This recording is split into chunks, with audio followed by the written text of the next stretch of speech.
You're listening to Carbon Removal Newsroom, a weekly show about current events in the world of carbon removal, from technology and innovation to policymaking and job growth. Brought to you by Nori, the carbon removal marketplace. Hello, everyone, and welcome to Carbon Removal Newsroom. Today, we're welcoming a thought leader in free market environmental policy, Todd Myers, the director of the Center for the Environment at the Washington Policy Center. His 2022 book, Time to Think Small, How Nimble Environmental Technologies Can Solve the Planet's Biggest Problems, sheds light on how compact, innovative technologies are giving individuals the power to safeguard endangered wildlife, cut back on CO2 emissions, and combat the issue of ocean plastic. So Todd, thanks so much for joining us. Yeah, thanks for having me on. It's nice to chat with you. Yeah, I'm always happy to have another fellow Washingtonian on the podcast.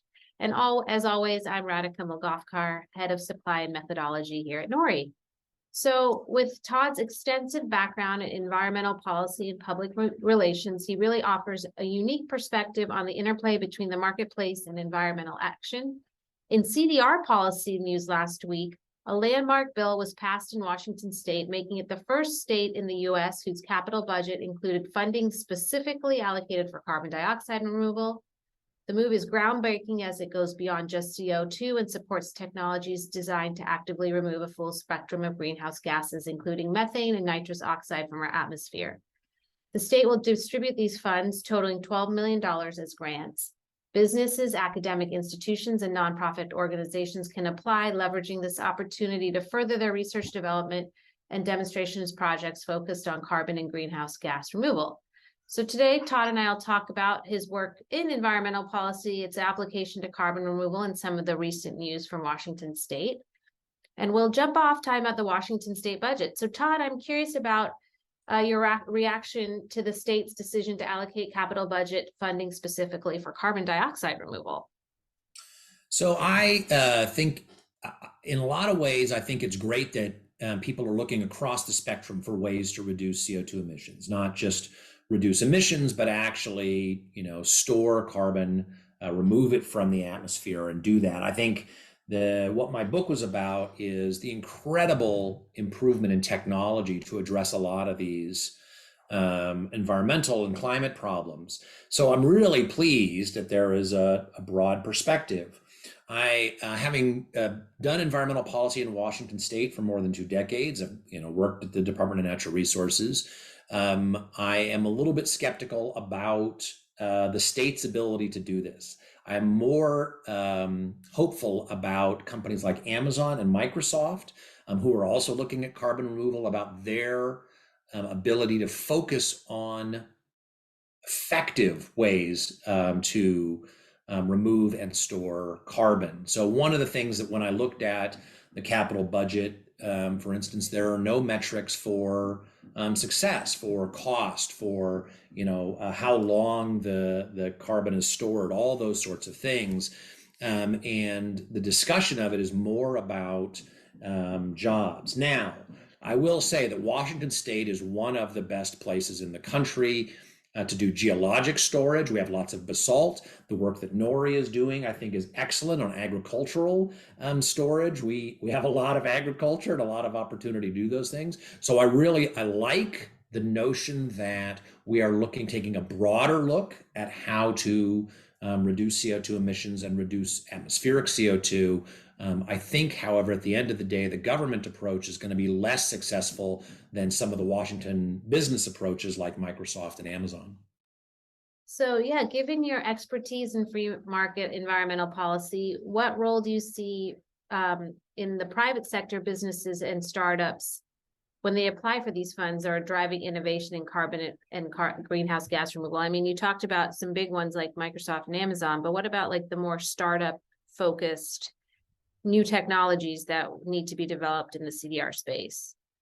Yeah, what I would hope is that government programs would help create the market, because I think that's what startups need, is increased market and increased market opportunities.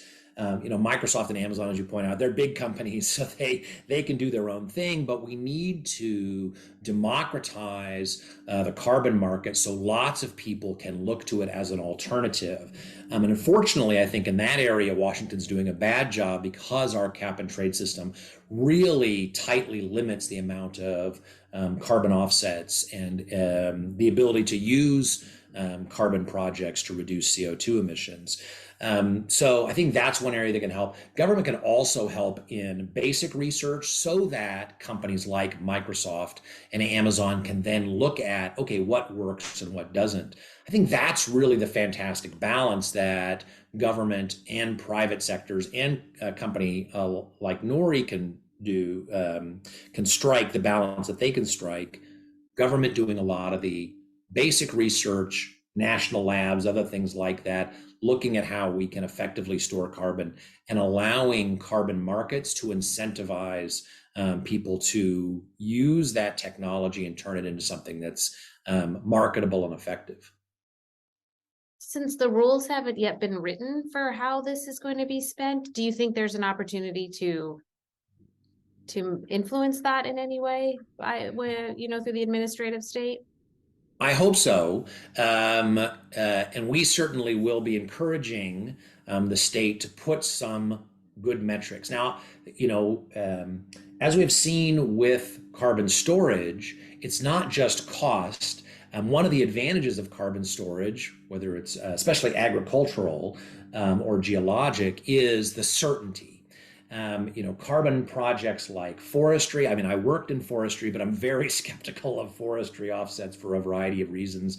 So, it is hard to find, there is no perfect balance, right, of cost and certainty, but that is one of the advantages that carbon storage provides, is that certainty in a way that some other carbon reduction projects. So I hope that those sort of standards are put in to the regulation and to the rules. Like I said, the way that it was written in the capital budget, those standards weren't there. And the focus was, developing an industry rather than effective CO2 reduction. But there's still time. Yeah, I find it interesting because both Washington and California, which has recently passed, some legislation around greenhouse gas emission reductions and things, emphasize a lot the job aspect of it and how important it is to create a homegrown industry. So just from your experience within Washington State, do you think that was because that was needed to get bipartisan support, or are there other reasons that only the job part seems to be emphasized and the other benefits are not as prevalent in the language? Well, Washington State is very heavily Democrat controlled, so there was no need for bipartisan support. I don't know. I think that one of the frustrations I have with climate policy is that there is a sense that to try to make it all things to all people. And what I see is that in a variety of ways, those other claimed benefits undermine the carbon effectiveness and drive up the price of reducing CO2 emissions to try to, achieve other benefits. So as an environmental economist, that frustrates me.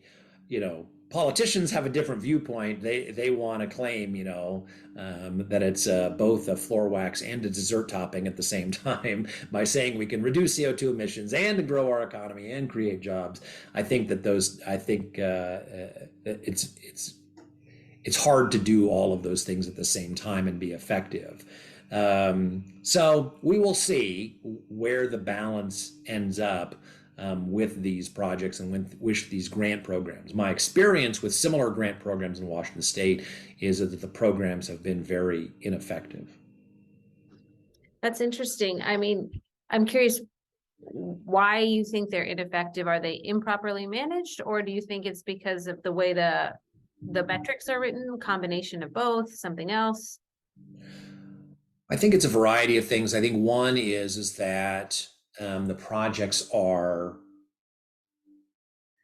not politically chosen, that's the wrong way to say it, but that they are influenced by politics. So Washington State has actually had a program for a long time called the Clean Energy Fund that has funded projects like this. So for instance, methane capture, which would count, I think, under this system, because as you mentioned, the new carbon storage is for all greenhouse gases, so it would count for methane. And so capturing methane and then reusing that, I think, might count under this. And we've had those programs, but the programs that have been funded actually, like one of them actually stopped early because it was so expensive and yielding so little. A lot of these look, I love innovation, and I am all for finding new ways to reduce CO2 emissions. And that's why I say I think government plays a great role in basic research that can be used by companies like Nori and then, purchased by companies like Microsoft and Amazon. But I think too often what we see is that the government, they go for what sounds good rather than what works effectively. And the most dramatic example of that is not in the carbon storage area, but in biofuels. Snohomish County, one of the counties in Washington State, actually built their own biofuel feedstock plant for $5 million and literally never produced a gallon of feedstock. It's the most dramatic example, but those sorts of things are always in the back of my mind. I much more trust the work that you are doing and that others are doing to, follow the good technologies and make them effective. Well, thank you very much. I appreciate that. Washington is the first U.S. state to take a step like this. So do you think this is a shift in how other states might approach funding in support of climate technologies, especially related to greenhouse gas removal? Or do you think Washington's going to be a little bit of an outlier?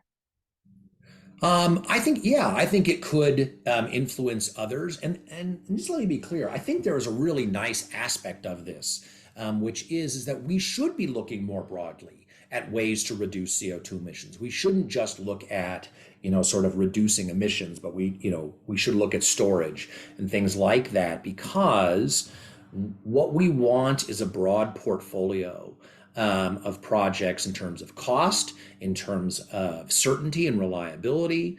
Carbon storage offers some things that just simply reducing CO2 emissions or renewable energy credits or things like that don't offer. And having that broad portfolio of options is a really good idea. So I'm glad that the state has broadened its perspective and is looking at these areas. And I do hope that others pay attention, because I think it can be effective. Because there's going to come the point where, and I think the point is here to some extent, where some carbon storage projects are cheaper than alternative carbon reduction efforts.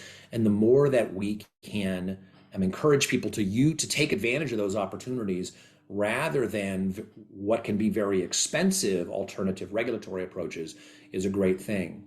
And let me just say, I'm not just buttering you up because I'm on your podcast, but I do think, the thing about Nori and other businesses is that they have to prove results. If you, promise a certain amount of CO2 reduction and you sell it, and you don't get that, the companies, are going to come after you. We don't see that in politics. We see political approaches on CO2 reduction falling short repeatedly, and there is no accountability. And I think that difference in the level of accountability between government programs and private programs is really critical to make sure that we have effective CO2 reduction programs. Yeah. So, it's interesting because I want to pivot a little bit about some of the challenges that we have as startups, which is, we have local opposition and environmental justice groups who don't always like the projects that we're proposing. And I know Washington has a long history of advocacy and very strong tribal nations. So as the free market and the government is experimenting in this space, how do you think we should be considering those challenges? Well, the complaints I have seen about carbon storage from the environmental left are twofold. The first is a project by project basis. As I mentioned, Washington State probably has the best opportunity for geologic storage because we have so much basalt, and there have been efforts to do experiments with those, including Pacific Northwest National Labs, to see if it works and how, whether they can get the science right. And one of the key opponents were environmental groups. They even were saying things like, we don't want to store pollution in the ground. So I think, the language of CO2 as a pollutant sort of comes back to bite some folks when storing CO2 in the ground becomes translated into storing pollution in the ground, which I think is sort of disingenuous. But the second thing is that I think that there is a sort of more philosophical opposition, which I strongly disagree with, that says that if we can effectively remove atmospheric CO2 and store it, using what other method, geologic, agriculture, or whatever else, that it allows business as usual. And some groups don't want business as usual. That strikes me as not an argument about climate change. That strikes me as an argument about using climate change to force economic change. And I think that is really dangerous, because if you make effective action on climate change contingent on sort of the economic battles and philosophies, we are likely to stall and not get very far. And the more political and the more partisan we make these discussions, the less likely we are to succeed in meeting targets that people want to meet and reducing CO2 in a cost-effective and sustainable way. So I think both of those objections to carbon storage really frustrate me. One of them I think is simply NIMBY, and the other one I just think is really counterproductive to the overall effort of reducing the risk of climate change. So what would be your advice to the CDR community on how to kind of widen the public support or combat these narratives that you were just described? I think, I come from the center right, although I'm very sympathetic, obviously, I hope you can tell, to efforts to reduce CO2 emissions. And the skepticism I get is from, politically chosen, picking and choosing winners, as people say. But when I, tell them, it's like, look, we need to let the markets choose, let innovation flourish, and find ways to effectively and cost effectively, inexpensively reduce CO2 emissions. A lot of the nervousness goes away, because when it is, companies and markets choosing rather than politicians, I think people on the center right say, well, look, I may not agree. I may think climate change is not as serious as other people, but look, if Amazon wants to spend its money that way, that's their issue. And so creating markets, as I said, I think was a really powerful way for government to promote that innovation that is going to be critical if we're going to effectively reduce CO2 emissions. And creating markets also means that small innovators, of which there are many, can compete. If you have to have a good idea and a lobbyist, you are less likely to succeed than if you just have to have a good idea and put it on the market. And that's, I think, the way we're going to get where we need to go.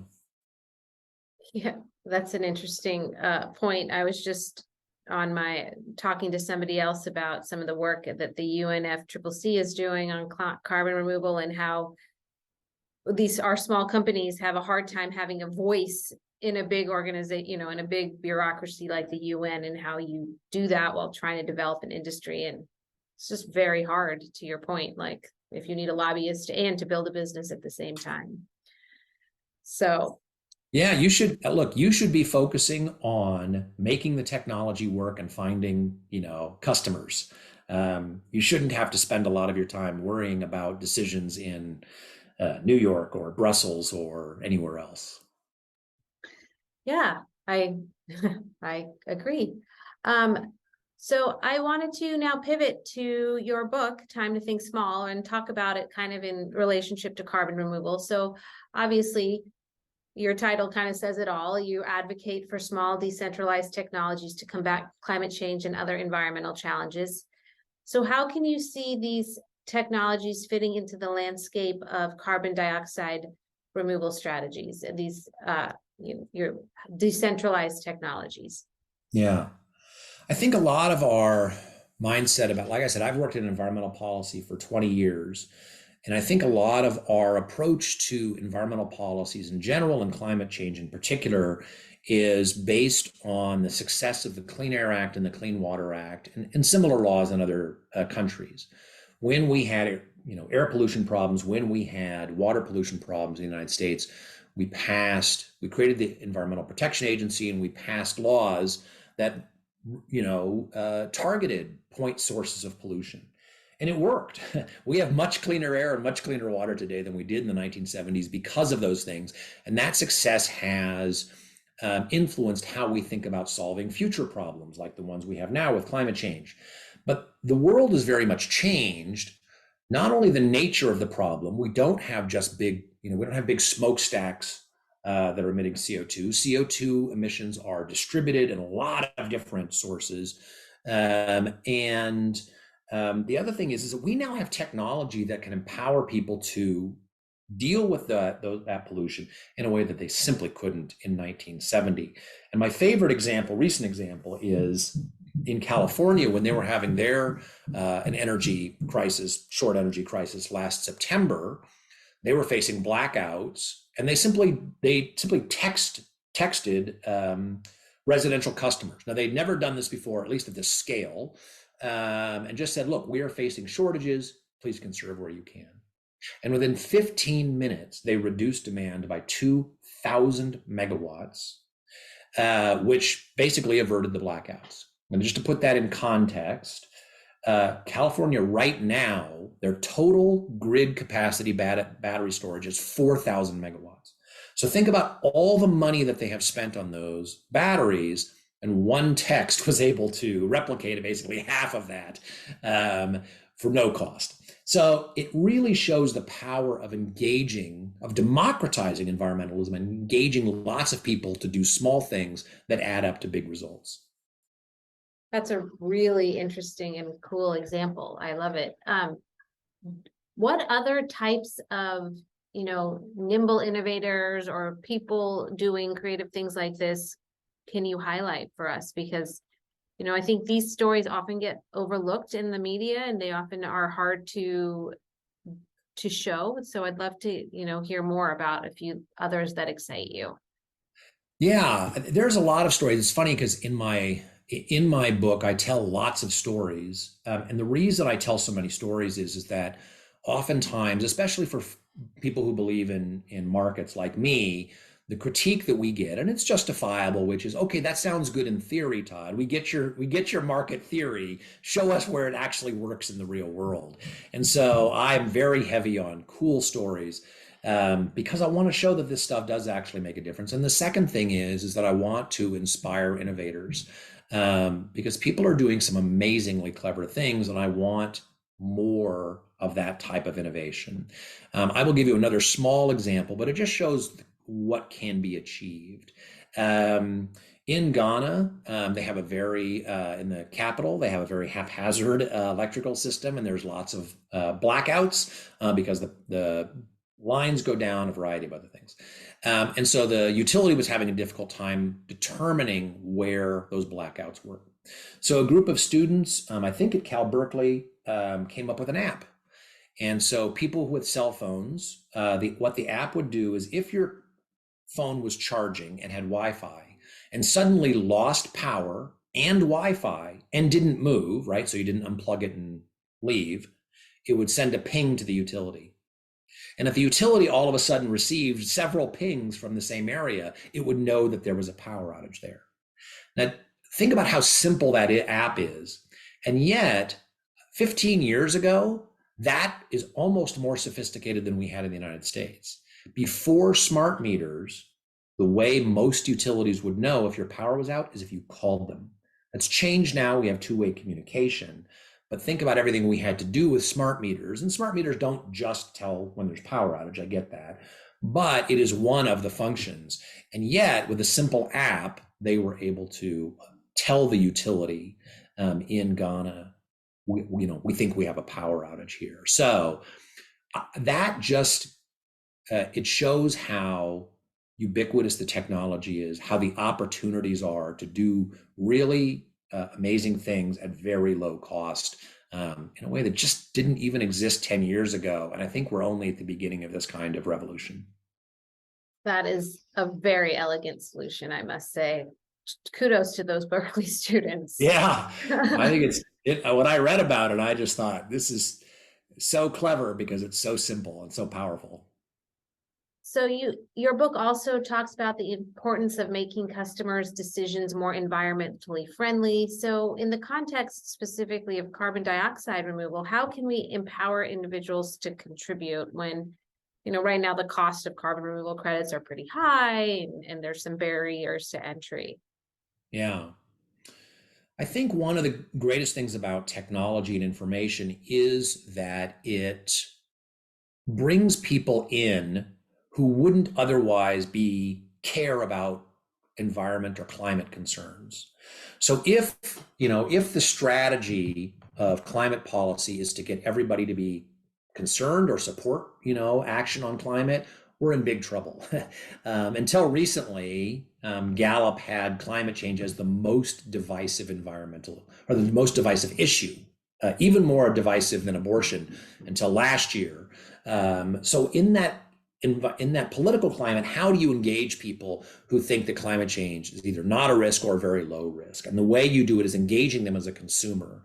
So for instance, I have in my electrical panel something called a sense monitor, which just clips to the 2 wires into my house and then uses artificial intelligence to tell me how much electricity I'm using, and it can detect the unique electrical signals of the appliances in my house and say, oh, you've just turned on your washer, you've just turned on your lights. And it helps me determine where I'm using electricity and how I can save. I don't have to think climate change is a crisis to see the value of that because it can help me save money. People are very attuned to gasoline and the price of gasoline because they see it on every street corner. If you ask somebody what the price of a kilowatt hour is, they won't even know what a kilowatt hour is. So how do you get people to be price sensitive in that environment? And especially during peak hours when prices are the highest, but energy is also carbon intensive. And if you can simply tell people, look, if you, instead of washing your dishes or washing your clothes between 4 and 7 p.m., you do it later at night or earlier in the day, not only will you save money, but it'll be less carbon intensive. That sort of information is now available to everybody at their fingertips. And it's the kind of way to engage people who wouldn't otherwise act to reduce CO2 emissions. So last question for you, Todd, is about the groups that advocated for the new CDR funding in Washington. One of them is the Open Air Collective, which is a group of volunteers who are all online and advocate for carbon removal policies and projects. So when you think about networks and the public engagement, and is this what you envision, and is this the strength we need to bring to continue the climate policies we need? I think it's hard because people have different levels of risk tolerance. And so I have worked, in government agencies. I've dealt with advocacy organizations all the time. I work at a public policy think tank. We advocate. So I especially appreciate the role of the public that the public plays in making these decisions and encouraging them. But organizations whose sole purpose is, to reduce CO2 emissions at any cost, I think that those kinds of political solutions are very fragile because when prices go up, people, voters react and they get upset. The way that we are going to see truly sustainable, and by sustainable, I mean, in the truest sense of that word, which is that can be sustained over a long period of time, is innovation that can stand the test of time, stand the markets, and is available and attractive to people independent of their politics. It's a very hard right, bar to meet. I understand that. But I do worry about some, I think the groups that go out of their way to talk with all sides, people who agree and disagree with them, and come up with more open-ended, more flexible, and more innovative regulatory approaches, I think are going to have the most success, rather than those who say, we want to spend money on this particular type of technology. It's a hard balance, and I certainly waffle. I certainly see the benefits, as I've said, of Washington State broadening its perspective and looking at carbon storage as opposed to just carbon reduction. I think those are good things, but I think how we do it makes a big difference in how successful we will be. Well, it seems like a perfect place to end. I so appreciate your time, Todd, and your perspective. We, for a long time on the show, had somebody from the American Conservation Coalition, the ACC in DC, and he brought always a nice center-right perspective, and we've missed that. So I really appreciate your time and insights, and thanks so much for joining us on the show. Yeah, I'm happy to be on. And look, there are a lot of folks on the center right who care deeply about the environment. I speak to a lot of groups, and oftentimes in hushed tones, they will say, look, I am worried about environmental impacts, but I want to do it in a way that fits my principles and my values. And I think there are a lot of opportunities to do that. So you have climate activists and other folks, I think, despair sometimes, but there are more allies. But I think we need to find a way to talk to each other. And that was one of the goals of my book, is to show that there are innovative things that can cross the ideological spectrum. And I'm really proud that the foreword of my book was actually written by somebody who is with the World Wildlife Fund. So these types of innovative approaches are really can bring people together in a way that I think is necessary to tackle the problems we face. Well, thanks so much, Todd. I couldn't agree with you more. I really appreciate your time. Thanks for having me on.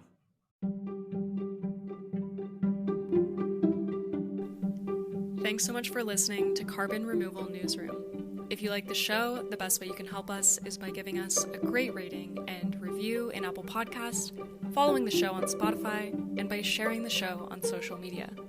Tell your friends and help us spread the word about what's happening in the world of carbon removal.